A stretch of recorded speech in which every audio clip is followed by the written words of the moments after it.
네, 첫 번째 코너 창업과 관련된 흐름과 경제 구조를 함께 살펴보는 시간, 창업이 뭐니 시간입니다. 요즘 장 보러 가보면 예전보다 확실히 체감되는 게 있죠. 바로 먹거리 물가에 대한 부담이 예전 같지 않다라는 이야기인데요. 월급만 빼고 다 오른다는 말이 더 이상은 이게 우스갯소리 그냥 농담조로 들리는 그런 시대가 아닌 것 같습니다. 특히 채소나 과일처럼 날씨 영향을 많이 받는 품목들은 최근 폭염이나 집중호우 같은 이상 기후로 더욱 큰 가격 변동을 겪고 있죠. 실제로 농업 현장에서는 예측하기 어려운 기후 변화가 이 반복되면서요. 작물 생산 자체가 영향을 받는 사례도 늘어나고 있다고 합니다. 여기에 농촌 인구 감소와 또 고령화 문제까지 겹치면서 기술과 데이터를 활용한 농업, 즉 에그리테크 산업이 빠르게 주목받고 있습니다.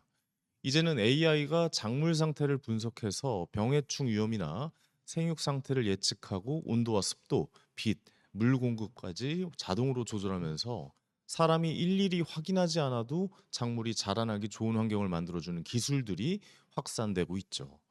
자, 적은 인력으로도 생산성을 높일 수 있는 방향으로 농업 구조 자체가 빠르게 변화하고 있다라고 생각이 드는데요. 그 가운데서도 최근 가장 주목받는 분야가 바로 스마트팜이죠. 스마트팜은 많이 들어보셨을 겁니다. 기후 변화와 인력 부족이라는 농업의 구조적 문제를 현실적으로 해결할 수 있는 대안이기 때문입니다. 실제로 정부 역시 스마트팜에 관한 보조금과 지원 정책을 확대하고 있고요. AI 기반 작물 관리와 자율 농기계 도입도 국내 농가에 점진적으로 확산되는 추세입니다. 자, 그래서 오늘 창업이모니에서는 스마트팜이 왜 중요한 기술로 떠오르고 있는지, 그리고 앞으로 농업을 어떻게 바꿔 나가야 될지 함께 깊이 있게 이야기 나눠보겠습니다. 오늘 함께 해주실 분은 25년 넘게 국내외 스마트팜 현장을 경험하면서 글로벌 프로젝트부터 대규모 농장 운영까지 해오신 전문가입니다.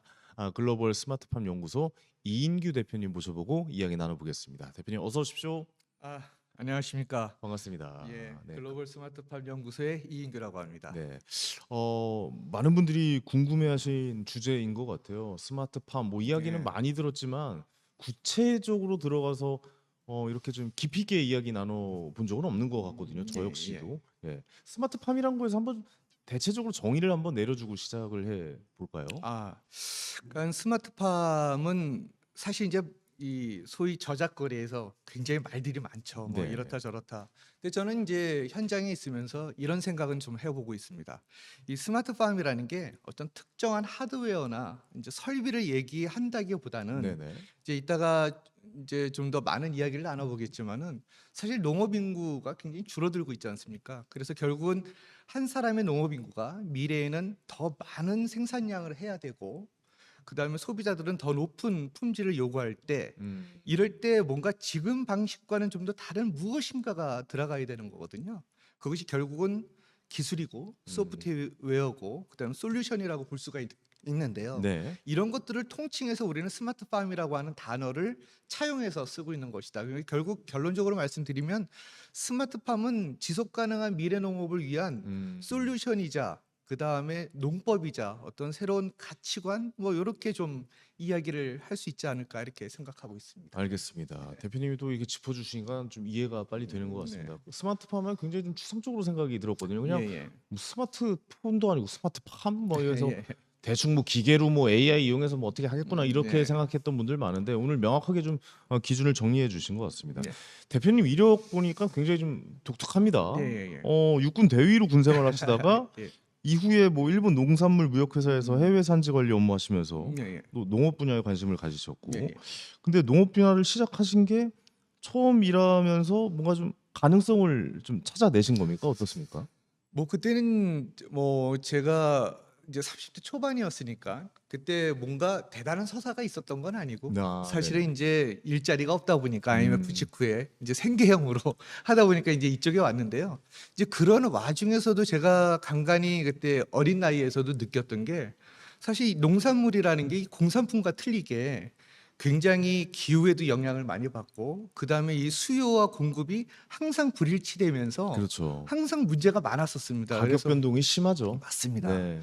그래서 결국은 이런 것들을 해결할 수 있는 것들은 어떤 유통 시스템도 되게 중요하겠지만 궁극적으로는 생산지 즉 영농과 기술이 좀 더 뭔가 나아지고 솔루션을 찾는다면 뭔가 좋은 것이 오지 음. 않겠는가라고 해서 이렇게 좀 계략적으로만 느끼면서 살아왔는데 쭉 현장에 있다 보니까 궁극적으로는 그래서 이래서 음. 스마트팜이라고 하는 뭔가 새로운 어떤 솔루션이 필요하겠구나라고 느끼면서 좀 더 깊게 들여다보면서 여기까지 오게 된 것 같습니다. 농업 산업 자체도 이제 많은 변화가 있을 것이다라는 걸 그때 직감을 하신 거군요. 예, 느꼈죠. 많이 어, 느꼈습니다. 알겠습니다. 최후에 뭐 기후 변화도 예, 있고 심각하죠. 굉장히 심각하잖아요. 예, 그리고 예. 또 안보 문제까지 예, 겹치면서 맞습니다. 저는 우크라이나랑 러시아랑 전쟁할 때 우크라이나에서 보리를 그렇게 많이 생산하는지 처음 알았거든요. 예, 약간 예. 그런 것들을 이제 우리가 문제를 예. 직면하게 되는 거겠죠. 그리고 예, 나서 예. 보리 가격도 엄청나게 오르고 맞습니다. 전쟁이라면서 밀 가격도 엄청나게 오르는 거 우리가 직접 예, 봤으니까요. 예.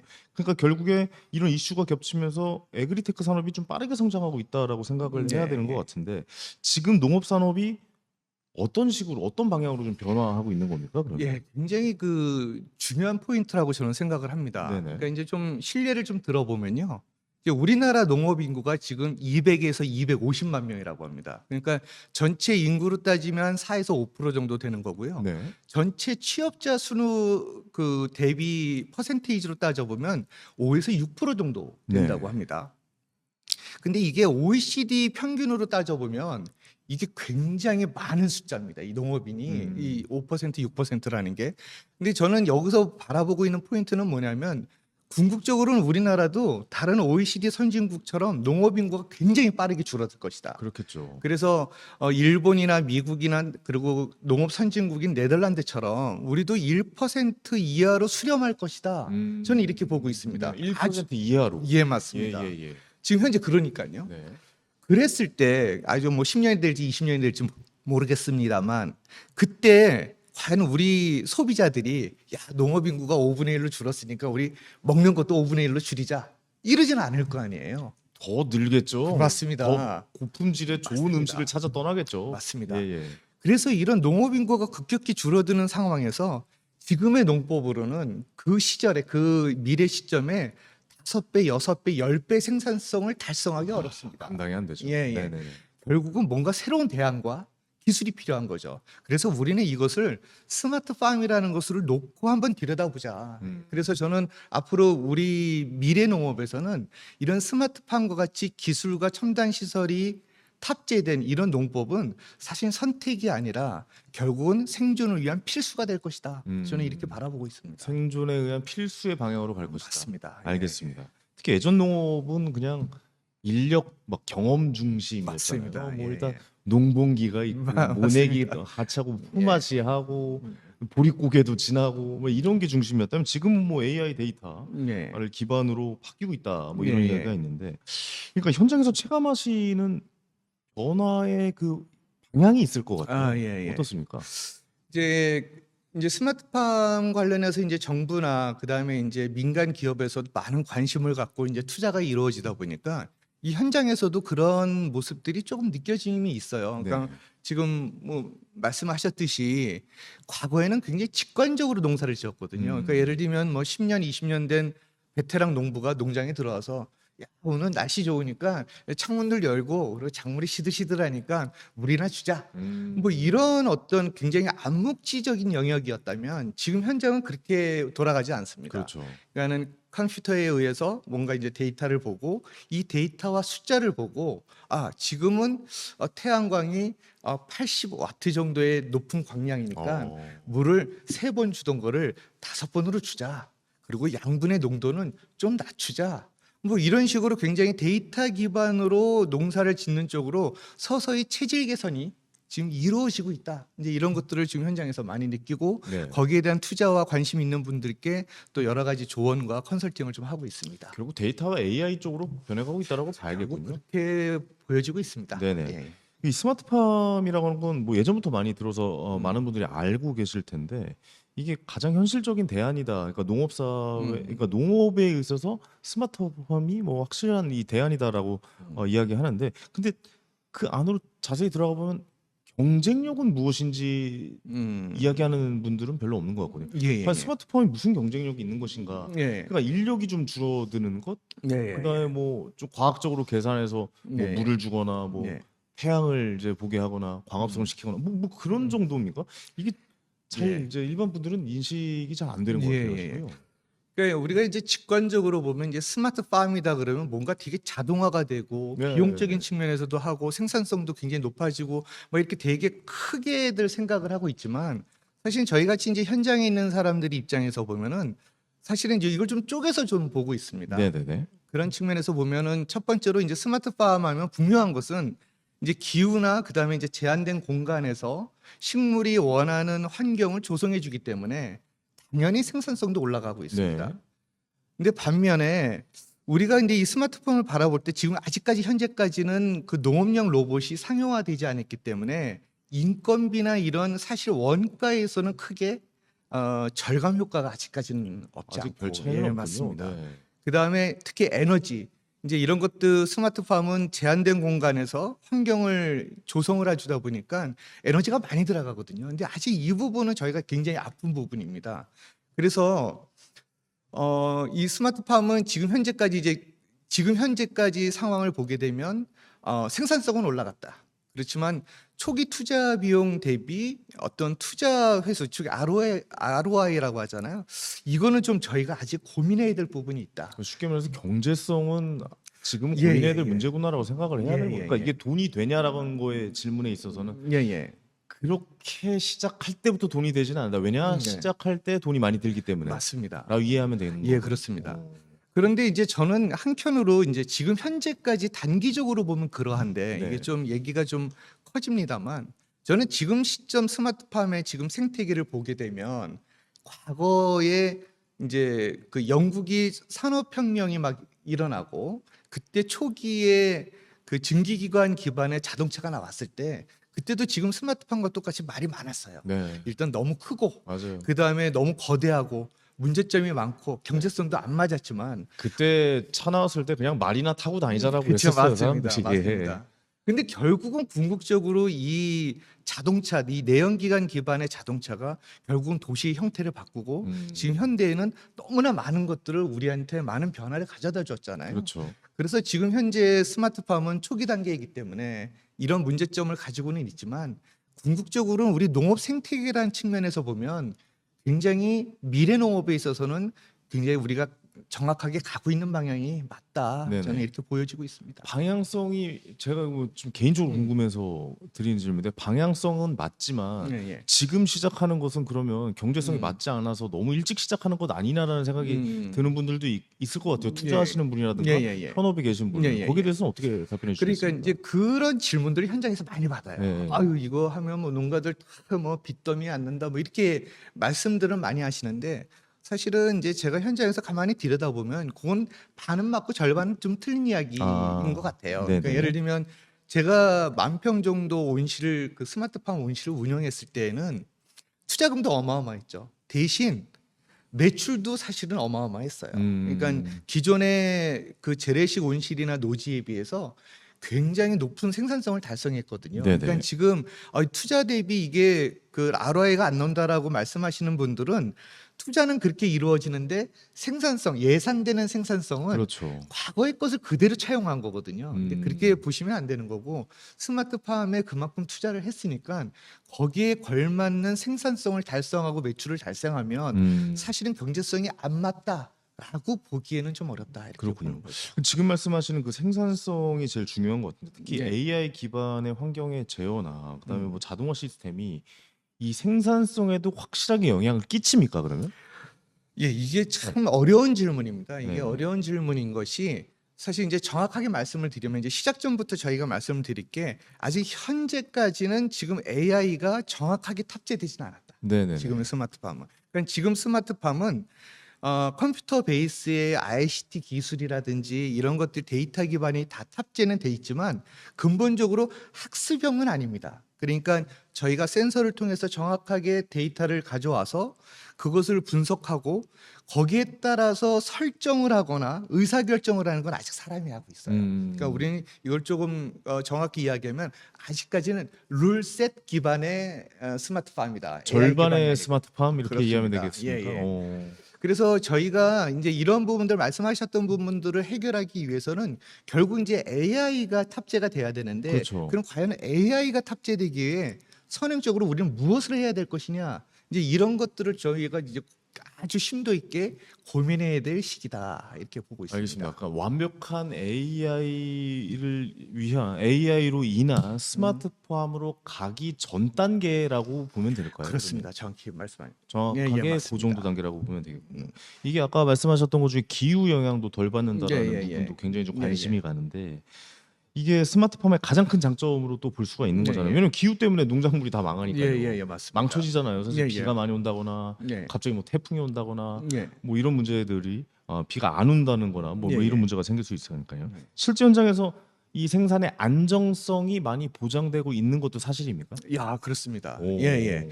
어, 이제 저희가 이제 에너지 부분은 좀 차치하더라도 이제 현장에 가면 작물에게 걸맞는 환경을 조성하죠. 예를 들면 추울 때에는 따뜻하게 해주고 네. 그리고 더울 때에는 작물이 시들지 않도록 이제 냉방도 구성을 하고 이제 이렇다 보니까 아무래도 작물이 안정적으로 자라게 되고 그다음에 그 환경들을 센서에 의해서 계속 데이터를 모니터링 하다 보니까 저희가 의사결정을 좀 더 안정적으로 할 수 있겠죠. 그래서 이제 네네. 과거의 재래식 방식이나 노지 방식에 비해서 기후의 영향을 덜 받다 보니까 생산성이 굉장히 좀 안정적으로 가고 또 심지어는 내가 어느 정도 앞으로 생산할지에 대한 그 예측 가능성까지 좀 확보하고 있다라는 게 지금 현재 스마트팜의 기술의 지금 현주소다 이렇게 볼 수 있겠습니다. 근데 기본적으로 생각해봐도 더울 때 시원하게 만들어주고 예, 예. 추울 때 따뜻하게 만들어주는 건 예. 돈이 많이 들 것 같다는 생각도 들는 예, 맞습니다. 그게 그리고 이제 저도 제일 저희도 아픈 부분이죠. 에어컨 키고 보일러 돌리면 예. 돈이 많이 들잖아요. 예, 맞습니다. 쉽게 예, 생각해 보면 맞습니다. 그런 부분들이 좀 문제가 해결되고 있는 과정인가요? 맞습니다. 과정에 있다고 보시면 됩니다. 이제 지금 저희 스마트팜에 있어서 사실은 얼마나 정밀하게 ICT 기술을 탑재해서 이렇게 하느냐 부분도 있지만 네, 사실은 경제성 측면이라고 보면 이 에너지 부분이 가장 사실은 아픈 부분이에요. 그렇겠죠. 예. 그래서 말씀하셨듯이 더울 때는 냉방을 해야 되고 추울 때는 난방을 해야 되는데 그때 들어가는 에너지 비용이 사실은 그 농산물을 생산해낸 생산 원가에 많게는 최고 50%까지 차지를 합니다. 그 정도입니까? 그래서 지금 오. 저희는 사실 이제 스마트팜은 다양한 기술들을 저희가 가져와서 저희가 이제 접목을 해야 되는데 그 중에 저희가 좀 심도 있게 그리고 가장 우선순위로 봐야 되는 것 중에 하나가 이제 말씀하신 에너지 부분이다 이렇게 에너지 볼 수가 부분. 있겠습니다. 근데 알겠습니다. 지금 에너지는 과거에는 지금 화석연료 위주로 뭐 전기라든지 아니면 보일러 위주 또는 전기를 통해서 냉방을 했다 그러면 최근에는 이제 재생에너지 그러니까 뭐 지하에 있는 열을 회수한다든지 아니면 뭐 폐열을 활용한다든지 이런 식으로 해서 에너지 비용을 획기적으로 낮추고 그다음에 탄소 배출도 획기적으로 낮출 수 있는 방향으로 저희가 이렇게 지금 가고 있는 중이다. 그렇죠. 이렇게 말씀드릴 수가 그런 있겠습니다. 지점들을 계속 좀 봐야 되겠군요. 아유, 왜냐하면 그럼요. AI를 다루는 모든 산업들이 이 전력 문제 때문에 굉장히 좀 맞습니다. 고민이 많은데 예. 그런 문제 해결도 농업에도 굉장히 좀 도움이 될 수가 있다. 아유, 그럼요. 스마트팜에도 도움이 될 수 그럼요. 있다라고 이해를 하고 있으면 되겠군요. 아, 그렇습니다. 네네. 이거 뭐 첨언을 드리자면 지금 현재 이제 미국 같은 사례를 지금 아직 연구 중이긴 하지만 네. 미국은 이제 이렇습니다. 그러니까 예를 들면 데이터 센터를 저희가 운영을 합니다. 그럼 데이터 센터에 있는 어마어마한 서버의 열을 식히기 위해서는 최근에는 이제 공냉식으로 공기를 통해서 이제 열을 이제 식히기는 하지만 네. 이 서버가 점점 커질수록 효율이 좋은 이제 순행식으로 많이 합니다. 그러면 그 물 또는 액체가 펄펄 끓을 거 아닙니까? 그 열을 스마트팜의 열원으로 활용해서 냉방과 난방을 할 수 있는 그런 연구, 그다음에 그런 실증 모델들이 지금 굉장히 활발하게 연구되고 있습니다. 그래서 향후에 아주 빠른 시일 내에 우리나라도 뭐 데이터 센터라든지 기타 다른 산업군에서 나오는 활용되지 않는 이런 폐열들을 활용해서 저희 농업 분야의 스마트팜을 활용한다면 그 에너지 부분은 굉장히 빠른 속도로 저희가 해결되지 않을까 이렇게 저희는 전망하고 있습니다. 네, 기대해 봐야 될 지점이네요. 네, 그렇습니다. 알겠습니다. 지금 중동이나 뭐 싱가포르나 이런 나라에서 굉장히 활발하게 스마트팜에 투자하고 있잖아요. 왜냐면 이제 맞습니다. 예. 자급자족이 좀 힘든 나라이기도 하고 한국 스마트팜의 기술은 지금 현재 어느 수준 정도인지 좀 알 수 있을까요? 이제 스마트팜 기술에 이제 여러 가지 기술이 들어가겠죠. 특히 이제 대표적으로 이제 뭐 ICT 기술이라든지 그다음에 이제 그 여러 가지 소프트웨어 기술이라든지 이런 것들이 있는데 뭐 잘 아시는 바와 같이 대한민국은 ICT 분야에 상당히 강국입니다. 네네. 그래서 이 스마트팜을 구성하고 있는 여러 단위나 요소 기술 측면에서 보면 다른 농업 선진국 네덜란드나 이런 데에 비해서 상당히 앞서 있다라고 볼 수가 있습니다. 네네. 근데 저희가 이제 여기서 조금 저희가 들여다봐야 되는 부분은 그럼에도 불구하고 이 네덜란드나 농업 선진국은 굉장히 오랫동안 소위 말해서 이 소프트웨어나 이 솔루션을 가지고 했던 뇌와 경험치, 그 뇌를 통해서 여러 가지 솔루션을 만들고 알고리즘을 만들고 하는 이런 경험치 부분에서는 좀 대한민국이 좀 물리적 시간이 좀 짧다 보니까 좀 네. 부족하다 네네. 이렇게 보여지고 있습니다. 그래서 지금 현재는 대한민국도 지금 그런 농업 선진국과 같이 그 긴 시간 동안 이 친구들이 가져왔던 이 경험치와 솔루션을 이제 축약해서 저희가 음. 이제 빨리 개선하기 위해서 지금 노력하고 있다. 그래서 결론적으로 말씀드리면 하드웨어 측면이나 이런 단위 기술 측면에서는 이미 인프라가 다 잘 되어 있다. 네. 그러면 그것을 조합할 수 있는 이제 경험치, 솔루션, 소위 말해서 이 브레인에 해당되는 것들을 개발하는 거 이런 거에 좀 저희가 집중하고 있다 이렇게 보시면 되겠습니다. 그러니까 소프트웨어에 관련된 것을 집중하고 있다라고 예, 생각을 해 봐야 좋습니다. 되는데 근데 예. 그 현장에 맞게 그러니까 우리나라에 맞는 소프트웨어일 거잖아요. 예, 이 예, 예. 환경의 데이터를 기반 그러니까 예, 우리나라 예. 환경에 사계절을 갖고 있는 우리나라 환경의 데이터를 기반으로 할 예, 텐데 예. 뭐 예를 들어 중동이라든가 뭐 다른 나라에 이 음. 소프트웨어를 수출을 하려면 그 나라에 맞게 맞습니다. 데이터가 있어야 되는 것 아닙니까? 그 수출할 때 좀 고려해야 될 문제도 있을 것 같은데요. 이제 당장 저희가 인제 그 데이터라는 측면에서 뭐 하나하나 숫자를 저희가 수집하고 거기에 걸맞는 것들을 모아야 된다는 측면보다는 음. 저희가 거기에 맞는 솔루션이나 이런 것들을 잘 조합해서 하나의 완성된 제품으로 수출하는 게 더 중요하다 봅니다. 그러니까 예를 들면 네네네. 이렇습니다. 중동 지역이다. 그러면 중동 지역은 굉장히 덥잖아요. 그렇죠. 근데 사막이죠. 예 맞습니다. 예예. 근데 인제 습도가 좀 낮고 하니까 거기는 이 하드웨어 자체가 우리나라 좀 틀려야 돼요. 그러니까 예를 들면 냉방 위주로 하는데 그렇겠죠. 냉방에 우리가 생각하는 뭐 에어컨 이런 방식이 아니라 이게 물만 뿌려도 쉽게 냉방이 되고 저렴하게 할 수 있는 방식을 거기에 탑재를 한다든지. 네. 그리고 예를 들면은 또 다른 지역 같은 경우 예를 들면 뭐 싱가포르 같이 이렇게 아열대 지역이면서 고온 다습한 지역에서는 그런 증발 냉각 방식으로는 냉방을 못 하거든요. 그러니까 거기는 제습 기능을 좀 더 추가를 한다든지 이런 식으로 소프트웨어도 중요하지만은 거기에 걸맞는 하드웨어를 맞춤형으로 저희가 이런 것들을 음. 개발해 나가고 수출할 때 이런 것들에 대한 연구 개발이 선행돼야 된다 이렇게 보여지고 있습니다. 알겠습니다. 그 AI 기술이 발달하면서 이 기계 자동화도 굉장히 좀 발달해 가고 있는 것 예예. 같아요. 뭐 자율주행 농기계가 예 맞습니다. 나온다든가 예. 뭐 AI가 병해충이나 뭐 생육 상태를 먼저 예예. 매우 예측을 중요하죠. 해서 알려준다든가 네. 앞으로 농업 자동화가 어느 수준까지 올라갈 수 있다라고 보는 겁니까? 아예 사람이 이 분야도 필요가 없는 겁니까? 지금 현재까지는 제가 이제 서두에도 말씀을 드렸지만 저희가 데이터 기반으로 분석하고 생육을 분석하고 야, 이 벌레가 어떤 벌레야 이런 것들을 판단하는 것까지 진단하는 것까지는 저희가 와 있다고 봅니다. 네네. 근데 그러면 이것을 통해서 그럼 어떻게 해야 되느냐? 어떻게 환경을 조성해야 되고 이 벌레나 이런 해충에 대해서는 어떻게 방제를 해야 되느냐?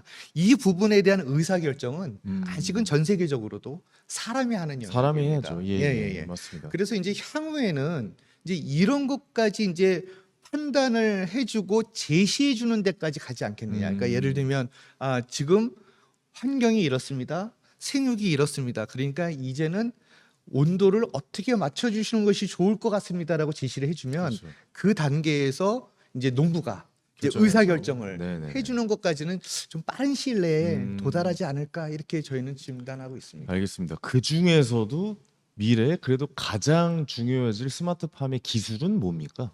많은 기술들이 있잖아요. 뭐 네. AI의 자동화부터 시작해서 예예예. 지금 뭐 농기계의 뭐 자율주행 뭐 이런 것도 있을 예예예. 수 있고 예예. 어떤 게 가장 중요하다고 보십니까? 이거는 뭐 이제 개인적인 질문 영역이라서 네네. 뭐 이제 많은 전문가분들의 생각은 다 다를 거라고 좀 생각을 하고 있습니다. 근데 이제 네네네. 저의 개인적인 생각은 이제 로봇이라든지 자율주행이라든지 어떤 운용의 또는 구동의 편의성 자동화도 매우 중요하다. 근데 저는 그거보다 더 우선적으로 좀 생각하는 부분들이 이런 데이터 기반의 농업을 하다 보면 네. 결국 이제 예측 가능성이 굉장히 증폭될 것이다. 이제 여기에 좀 포커스를 맞추자라는 게 이제 저희 좀 주장입니다.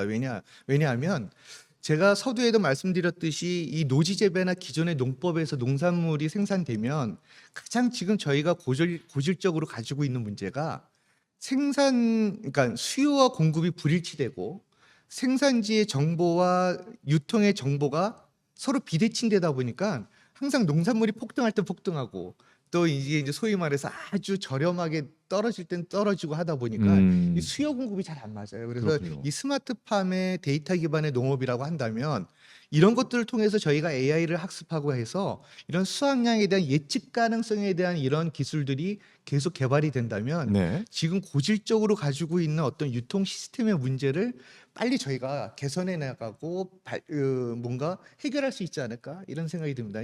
좀 첨언을 드리자면 저희 이런 거 있지 않습니까? 우리 소위 뭐 교통 플랫폼 지금 저희가 이제 핸드폰에 보면 과거에는 저희가 회식하고 나면은 택시 잡기가 너무 어려서 따따블 아. 불렀지 않습니까? 못 잡았죠? 예예. 예예예. 근데 지금은 저희가 이런 예측 가능성과 이 데이터 기반으로 하다 보니까 기사분들의 정보와 우리가 하고자 하는 탑승객의 정보가 플랫폼에 얹혀지다 보니까 음. 지금 과거처럼 막 따따블 안 부르거든요. 결국 이런 것들이 데이터 기반의 예측 가능성이 이제 확보돼서 나오는 거기 때문에 저희 스마트팜도 기술적으로 영농 기술 개발하는 것도 중요하지만 네. 좀 이런 농업 생태계에 저희가 고질적으로 가지고 있던 문제를 해결할 수 있는 수단으로서 우리가 좀 이 부분도 좀 살펴봐야 되지 않을까 이렇게 생각하고 있습니다. 알겠습니다. 따따블은 부르지 않지만 비싼 택시 부르게 만들더라고요.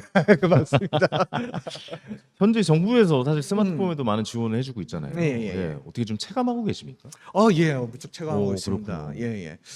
지금 이제 청년농들이 지금 많이 이제 정부 사업으로 해서 이제 교육도 받고 이제 많은 청년들이 이 농업의 새로운 가능성을 보고 이제 들어오고 있어요. 네네. 네.